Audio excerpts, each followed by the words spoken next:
안녕하세요. PCN베스트 피셔입니다. 자, 우리 채널은 경제를 전혀 몰라도 누구나 딱 들으면 이해하기 쉽게 경제를 설명드리고 있습니다. 자, 그리고 제가 관리해드리는 고객님들, 그리고 멤버십 회원님, 그리고 구독자님들께서 질문 주신 내용을 근거로 영상으로 답변을 제작하여 드리고 있죠. 누구든지 궁금하신 부분이 있으시면 영상 하단에 메일 주소로 보내주시면 중복이 되거나 꼭 알려드려야 할 내용이 있으면 영상으로 답변을 드리도록 하겠습니다. 자, 역시 오늘도 경제를 설명드리기에 앞서서 잠깐 썰 하나 풀고 가겠습니다. 자, 지금처럼 이런 사건이 터져서 증시가 하락할 때마다 꼭 부정적인 내용을 갑자기 들이밀면서 지금 상황이 이렇게 위험하다, 그러니까 지금부터 보수적으로 대응해라 라는 이런 의견을 내는 전문가들이 꼭 있습니다. 자, 그런데 우리 같은 실전 투자자들 입장에서는 참 이런 의견 들으면 난감하죠. 뭐 그렇게 잘 알면 진작에 증시가 하락하기 전에 말했어야지 다 떨어진 후에 뭐 보수적으로 말아 그런 말 하냐, 이런 생각밖에 안 들죠. 자, 물론 그분들과 의견이 다르기 때문에 제가 이런 말을 했겠죠. 제 의견은 단기적으로 하락을 피할 수는 없겠지만 결국은 시간이 지나면 회복된다, 이런 입장이고요. 자, 오히려 이런 식의 분할 매수를 해야 된다고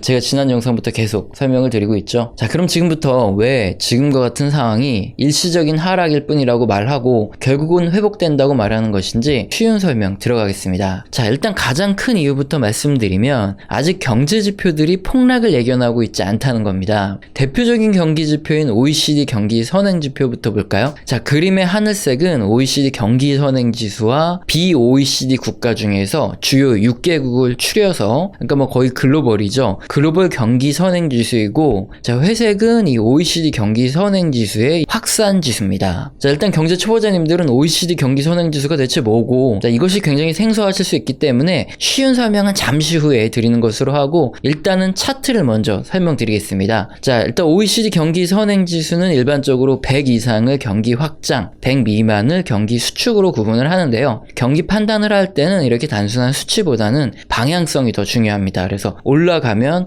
경기가 회복되고 있구나, 떨어지면 경기가 안 좋아지고 있구나, 이렇게 판단을 할 수 있는데, 자, 그림의 하늘색 글로벌 OECD 경기 선행 지수를 보시면 최근 바닥을 찍고 올라오고 있죠. 자, 그리고 회색선은 경기 선행 지수에 선행하는 경기 확산 지수라는 건데, 이 경기 확산 지표도 보시면 역시 바닥을 다지고 올라오고 있는 게 보이시죠? 자, 이렇게 OECD 경기 선행 지수와 확산 지수가 상승하면 경기가 회복 및 상승한다는 의미로 해석을 할 수 있습니다. 미중 무역 분쟁으로 글로벌 경기가 둔화되었다가 회복하는 구간이었다는 것을 뜻하죠. 자, 이건 뭐 OECD 경기 선행 지수가 뭔지 몰라도 차트만 볼 줄 알아도 아실 수 있는 내용이니까 먼저 설명드렸고, 자, 그럼 이제 OECD 경기 선행 지수에 대해서 이게 무엇인지 경제 초보자님들도 알아듣기 쉬운 설명 들어가겠습니다. 자, OECD는 경제협력개발기구라고 다들 한 번씩 들어보셨을 겁니다. 경제에 관한 문제를 국가 간에 서로 협의하자, 뭐 협력하자, 이런 의미로 1961년에 조직이 됐습니다. 지금 미국, 캐나다, 영국, 우리나라도 포함되어 있고요. 그래서 36개국이 가입을 해 있습니다. 자, 이 OECD에서는 리서치 업무도 수행을 하는데요. 국가별로 중요한 경제 지표들을 기준으로 경기 선행 지수를 작성해서 발표합니다. 경기 선행 지수는 뭐 6개월 이후에 경기가 어떻게 될까, 이것을 예측하려고 만든 거고, 100이 넘으면 경기 확장, 100 미만은 경기 수축 국면입니다. 그리고 단순 수치보다 이 방향성이 더 중요하다, 이렇게 말씀을 드렸죠. 자, 그럼 좀 더 쉽게 이해시켜 드리기 위해서 어떤 경제 지표를 근거로 이 OECD 경기 선행 지수가 산출되는지 한번 보겠습니다. 자, 지금 보여드리는 그림이 국가별로 OECD 경기 선행 지수를 산출할 때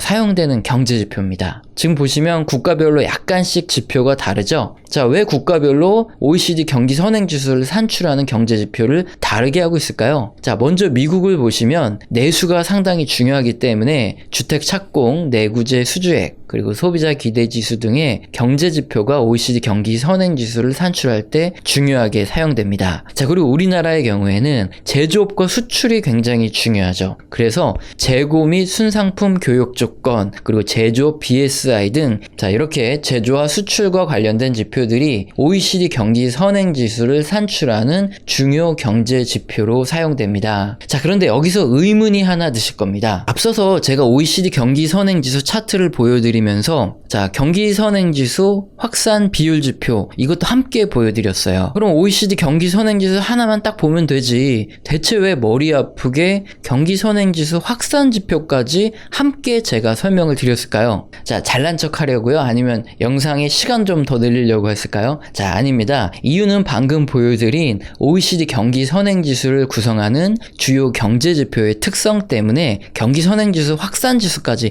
같이 봐야 되는 건데요. 자, 쉽게 설명드려서 우리나라를 예로 들면 이 OECD에서 자, 이번 2월 달에 우리나라 경기 선행지수를 발표해야 한다고 하겠습니다. 자, 그런데 2월간의 경제지표는 사실상 3월 말 정도는 되어야 2월 한 달간의 확정된 경제지표가 집계되죠. 또 어떤 지표는 아예 정부에서 분기마다 지표를 발표하기도 합니다. 자, 그래서 OECD에서는 우리나라 2월달 경제지표를 어쨌든 발표를 하게 해야 되는데 무작정 기다릴 수가 없는 거죠. 자, 그러니까 우선은 경제지표의 예상치를 구해서 우리나라 2월달 경기 선행지수를 일단 발표를 합니다. 자, 그리고 한두 달이 지나서 OECD 경기 선행지수를 구성하는 경제지표가 확실히 발표가 되면 이미 발표했던 이 2월달에 OECD 경기 선행지수를 다시 수정을 하게 되는 거죠. 자, 결국 2020년 2월간의 OECD 경기 선행지수가 일단 발표됐다면 이것은 예비치고요. 실제 확정치를 보려면 한두 달은 지나야 수정된 OECD 경기 선행지수 값을 볼 수 있다는 겁니다. 자, 그런데 수정이 되면 이런 문제가 생기죠. 말 그대로 경기 선행지수라는 것은 경기의 선행에서 앞으로 경기가 어떻게 될까, 좋아질까, 나빠질까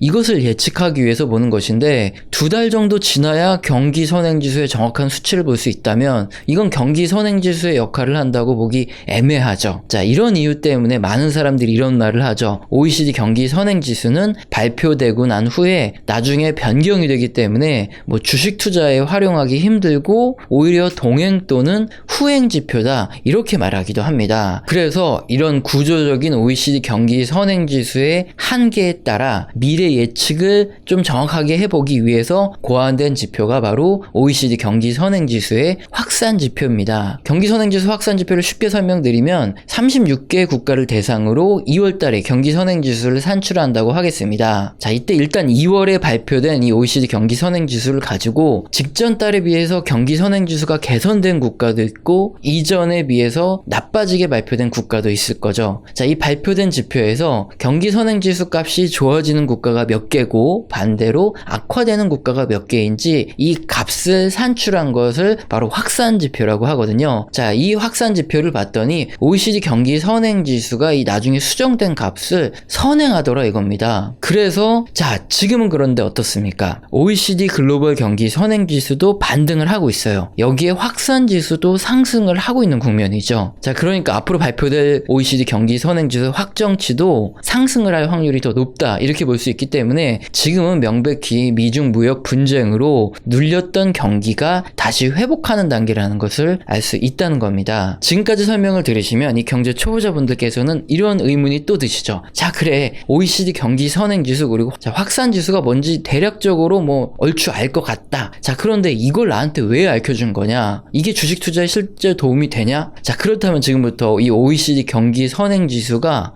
주식시장과 어떤 관련이 있었는지 한번 보겠습니다. 자, 지금 보여드리는 그림은 우리나라 코스피와 우리나라 OECD 경기 선행지수입니다. 장기간 아주 유사하게 움직여 온 것을 볼 수 있죠. OECD 경기 선행지수가 올라가면 주시장도 올랐던 경험이 많고 떨어지면 또 떨어졌던 경험도 상당히 많죠. 자, 미국 증시는 또 어땠을까요? 마찬가지로 OECD 경기 선행지수와 지난 20년 이상의 S&P 지수가 거의 유사하게 움직여 온 것을 볼 수 있죠. 그럼 지금 OECD 경기 선행지수가 바닥에서 반등하고 있고 확산지수도 바닥에서 상승하는 구간이라면 주식시장의 움직임을 우리가 예측할 때 앞으로 상승할 확률이 높은 구간일까요? 아니면 떨어질 확률이 높은 구간일까요? 자, 지금 보여드리는 그림처럼 이 역사적인 뭐 20년 이상의 차트 흐름을 봤을 때 유사하게 움직여 왔기 때문에 OECD 경기 선행지수, 확산지수 두 가지가 올라간다면 주식시장도 앞으로 더 오를 가능성이 크겠죠. 자, 이렇게 미중 무역 합의가 어느 정도 타결되면서 올라갈 가능성이 높은 와중에 유튜브에서 언급하면 안 되는 이 지금 사태가 터진 겁니다. 그래서 증시가 지금 하락을 하고 있는 건데요. 그런데 미국의 역사적으로 이렇게 특정한 사건이나 뭐 사고, 뭐 전쟁 등 이렇게 일시적으로 경기 둔화를 유발할 수 있는 요소는 단기적으로 증시를 하락시키지만 결국은 시간이 지나면 해소되고 증시가 다시 원래 자리로 돌아갔던 이런 이슈들입니다. 따라서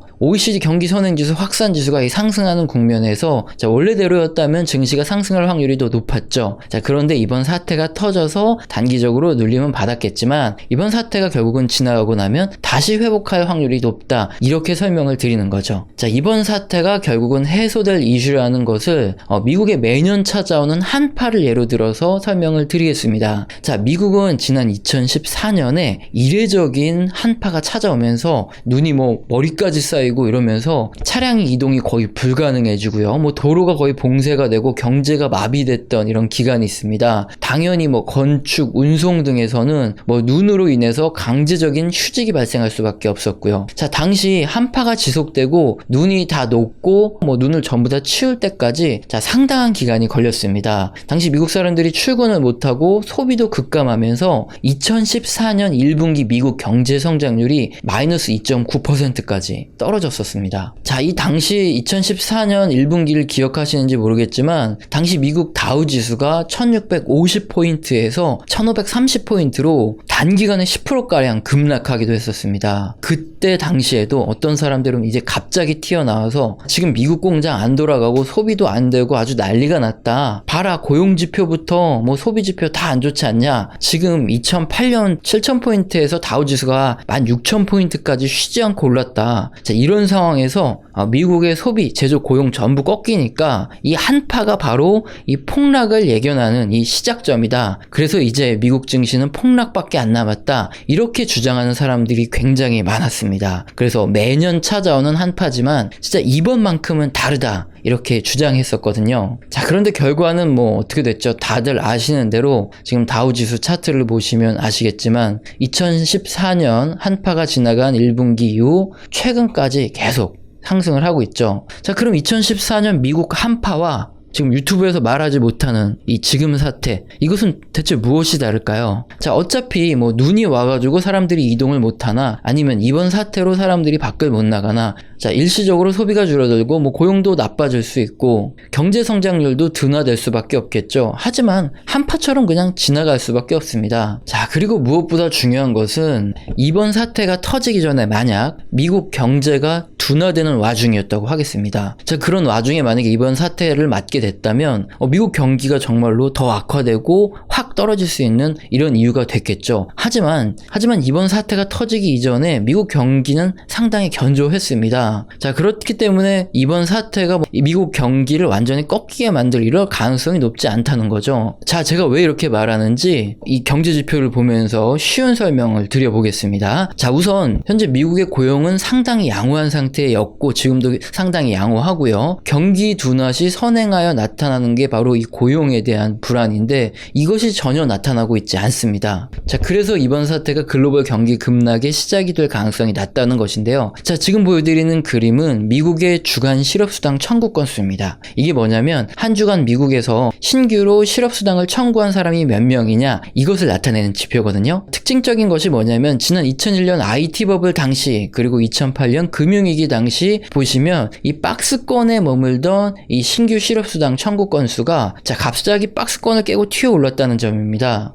좀 더 확대해서 금융위기 당시를 보시면 2007년까지 일정 수준의 박스권에 머물던 신규 실업수당 청구 건수가 2008년 초 갑자기 박스를 넘어서고 상승을 하기 시작하죠. 그러니까 갑자기 신규 실업수당을 청구한 사람들이 많아졌다는 뜻입니다.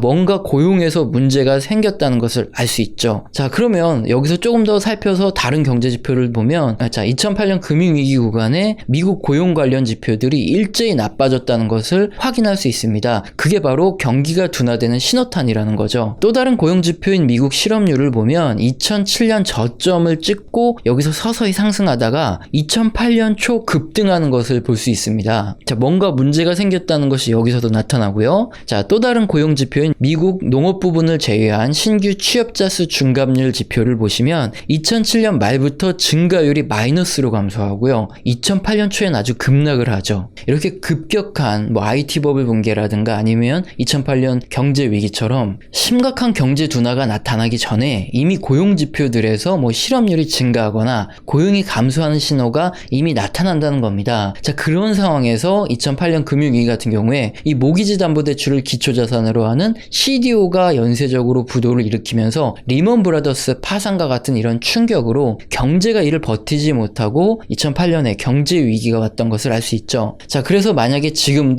유튜브에서 말할 수 없는 이런 사태로 경제 위기가 앞으로 발생을 하려면 이미 경제 지표에서 미리 뭔가 안 좋아지고 있는 신호가 나타났었어야 지금 사태로 경기 급락이 발생한다는 겁니다. 자, 그런데 전혀 그렇지 않죠. 자, 그렇다면 현재 2020년 2월 발표된 미국 고용 지표들은 어떤가 함께 보겠습니다. 자, 우선 미국 신규 실업수당 청구 건수는 아직도 최저 수준에서 박스권을 유지하고 있습니다. 여기서 신규 실업수당 청구가 상승하는 흐름을 보인다던가 아니면 급등을 하는 이런 모습이 나타나야 그래야 경기 둔화가 앞으로 다가온다 이런 것을 알 수 있는데 아직 그런 모습은 전혀 없죠. 자, 그리고 다음 고용 지표인 비농업 신규 취업자 수 또한 현재 평균 수준이죠. 하락 추세가 장기화된다거나 급락이 나타나야 경제 위기가 오는데 현재 그런 모습은 전혀 보여지지 않고 있습니다. 자, 실업률도 마찬가지로 급등하는 모습은 전혀 없죠. 자, 전체적으로 이번 사태가 터지기 전에 미국 고용은 상당히 양호한 상황이었고요. 지금도 양호합니다. 자, 그래서 이번 사태가 터진다고 경기가 급락할 가능성이 낮다는 거죠. 자, 만약에 앞서 설명드린 OECD 경기 선행지수, 확산지수도 급락하는 와중에 미국 고용 지표도 꺾이고 있었는데 이번 사태가 터졌다면 큰 문제이겠지만 그런 게 아니기 때문에 2014년 한파처럼 정상적인 상황에서 사람들이 외출을 못해서 또는 교육이 잘 이루어지지 않을 이런 단기적인 상황이기 때문에 결국 시간이 지나면 회복할 가능성이 높다고 말씀을 드리는 겁니다. 이거 외에도 경제지표는 여러 가지가 있지만 최근에 발표된 미국 주요 경제지표 중에 한 가지 경제지표를 더 보겠습니다. 자, 2월달 현재 발표된 미시간대 소비자 심리지수 예비치인데요. 자, 딱 봐도 상당히 높죠. 자, 그런데 경제 초보자님들께서는 미시간대 소비자 심리지수가 뭔지 생소하시니까 쉽게 설명을 드리겠습니다. 자, 미국 미시간대 소비자 심리지수는 미국의 500개 이상의 가구를 대상으로 현재 재산이 1년 대비 좋아졌는지, 1년 대비 어떠할지, 그리고 미국 경기가 1년 전에 비해서 좋아졌다고 생각되는지 아니면 1년 후에 어떻게 될지 이런 것들에 대해서 설문조사를 하고요. 이것을 근거로 지표를 산출합니다. 자, 그래서 우선 1차적으로 사람들이 빨리 보낸 사람들 이 설문을 근거로 예비치를 먼저 발표하고요. 모든 설문이 도착하면 확정치가 발표됩니다. 그래서 지금 발표된 건 예비치고요. 자, 그런데 미국 소비자 심리지수가 왜 중요하냐면 미국의 GDP에서 70%를 차지하는 게 소비이기 때문입니다. 단순히 미국에서 생산을 전혀 하지 않는다 이 뜻이 아니라 미국 자국에서 생산하는 물품 그리고 수입품 이런 것들 대부분을 미국 자국에서 소비를 많이 한다는 뜻이죠. 자, 그래서 미국의 소비가 꺾이면 글로벌 경기가 꺾이고 미국의 소비가 늘어나면 글로벌 경기가 좋아지고 이런 현상이 발생을 하고 있는데요. 자, 그래서 미국의 제조업 지수 및 서비스업 지수 앞서 살펴본 고용 지표 등 이런 지표들은 어차피 소비에 선행하는 지표들이기 때문에 소비가 미래에 어떻게 될까를 예측하기 위해서 보는 지표입니다. 결국에는 소비가 가장 중요하다는 거죠. 자, 그럼 미시간대 소비자 심리지수와 실전 투자에서 우리 주식시장과의 관계가 어떤지 궁금해지시죠? 자, 그림을 보시면 지난 2001년 IT 버블 붕괴 당시나 2008년 금융위기 당시 어땠는지 보겠습니다. 당연히 미리 꺾여 내려가고 있었죠. 자, 이렇게 소비 지표가 꺾여 내려가는 시점에는 안전자산인 채권 비중을 늘려두어야 혹시 모를 경기 둔화 및 증시 폭락에 대비할 수 있는 것이 당연하겠죠. 자, 그래서 실제 미시간대 소비심리지수가 급락한 지난 2019년 내내 제 방송을 보시면 지금은 경기 확장이 후반부인 레이트 사이클이니까 반드시 최소 40% 정도 채권을 보유해야 한다. 지겹도록 아주 여러 차례 지난 영상들에 설명드려 왔죠. 자, 그리고 실제로 채권 비중을 제 영상 보고 늘리신 분들도 상당히 많습니다. 자, 혹시 오늘 영상을 처음 보신 분 중에 뭐 갑자기 이런 일 터지니까 뭐 거짓말하고 있네 뭐 이렇게 생각하시는 분들은 제 이전 영상을 찾아서 보시고 뭐 댓글도 보시면 자주 말씀드려온 내용입니다. 자, 그래서 실제 제가 지금 관리해드리고 있는 고객님들의 포트폴리오에서 현재 50%가 채권과 현금입니다. 한 달 전까지는 60%가 채권과 현금이었는데요. 최근 조정 구간에 증시가 떨어질 때마다 소재, 부품, 장비 섹터를 분할 매수하고 있어서 그래서 안전자산인 현금과 채권 비중이 한 50% 정도로 내려갔습니다. 자, 물론 아직도 분할 매수를 더 할 거고요. 자, 그럼 지금 미국 미시간대 소비자 심리 지수는 어떤가요? 자, 지금 지표를 보니까 오히려 상승하고 있죠. 자, 과거 경제 폭락의 시기와 분명히 다른 모습입니다. 자, 이것만 봐도 지금 구간은 소비 심리가 둔화되어 경기가 둔화되는 구간이 아니라 오히려 미중 무역 분쟁이 타결되면서 경기가 상승하고 있던 구간이다. 이것을 알 수 있죠. 자, 그래서 지금 유튜브에서 말하면 안 되는 지금 사태가 터졌다고 앞으로 경제 위기가 올 구간이 아니라는 것을 설명드리는 겁니다. 자, 경제 지표는 충분히 더 많아요. 근데 우선 최근 발표된 주요 지표만 가지고 설명을 드렸는데요. 자, 핵심을 요약해 드리겠습니다. 자, 이번 사태로 경제 위기가 발생할지 여부는 사태 발생 이전에 경기가 둔화되고 있었느냐 아니면 회복되고 있었느냐 여부를 먼저 봐야 한다는 것이죠. 자, 만약 이번 사태가 글로벌 경기가 이미 둔화되어 OECD 경기 선행지수와 확산지수가 이미 둔화되는 모습이 나타났고 미국의 고용을 할 수 있는 실업률, 실업수당 청구 건수, 비농업 신규 고용 지표 등 이 고용 지표가 악화되는 이런 상황에 미국 GDP의 70%를 차지하는 이 소비자 심리 지수도 이미 둔화되고 있었던 와중이었다면 정말 문제가 커졌겠죠. 그렇다면 저도 이런 내용으로 방송 안 하고 이미 보유한 채권 비중 50%에서 손해를 보더라도 채권 비중 80% 이상으로 채권 비중을 더 늘려라 이렇게 말씀을 드렸을 겁니다. 자, 그런데 지금은 경제 지표를 살펴봤더니 그런 상황 자체가 아니죠. 자, 앞서 보여드린 대로 OECD 경기 선행지수, 확산지수 모두 상승 중입니다. 자, 그리고 여기에 실업률은 최저점 부근이고 비농업 신규 취업자 수도 평균 수준, 그리고 신규 실업수당 청구 건수도 최소 수준입니다. 고용지표가 아주 좋죠. 여기에 미시간대 소비심리지수 예비치 또한 최대 수준에 있습니다. 소비도 상당히 좋다는 거죠. 자, 이런 상황에서 유튜브에서 말하면 안 되는 이번 사태가 발생한 거기 때문에 결국은 지난 2014년 미국에 찾아온 이상 한파처럼 짧게는 한 달, 길어봐야 몇 달 증시 조정이 오다가 결국에는 회복될 이슈의 가능성이 더 높다고 말씀드리는 겁니다. 자, 지금 불안해하시고 위기다, 지금은 너무 다르고 앞으로 폭락하고 경제 위기가 올 거다 이렇게 근거 없이 말씀하시는 분들이 너무 많아서 제가 여러분께 마음의 안정을 드리고자 이런 말씀을 드리는 거죠. 분명 제가 신이 아니기 때문에 갑자기 무슨 경제 위기가 터진다 그런 것까지 예측할 수는 없겠죠. 하지만 저는 경제 지표를 근거로 하죠. 그리고 과거 20년, 30년 이상의 이 역사적인 사실을 기준으로 볼 때, 자, 지금과 같은 이런 상황에서는 이번 사태로 인해서 경기가 급락하고 금융위기가 오고 이럴 것보다는 앞으로 회복될 가능성이 더 높다. 이것을 경제지표를 근거로 합리적으로 판단을 해드린 겁니다. 자, 그렇다면 여기서 우리는 한파가 다 끝나고 자, 모든 게 다 정상화됐습니다. 이럴 때 매수를 하던 뭔가 액션을 취해야 할까요? 아니면 많은 사람들이 우려하고 두려워하는 그런 시점에 분할 매수를 하던 뭔가 액션을 취해야 할까요? 모든 사태가 전부 다 해소되었다. 그런 시점에는 이미 주식시장도 전고점을 회복했을 가능성이 높겠죠. 결론은 너무 우려하지 말아라. 이렇게 말씀을 드리는 겁니다. 자, 오늘 영상도 마음에 드셨다면 구독과 좋아요는 꼭 눌러주시고 지속적으로 시청 부탁드립니다. 감사합니다.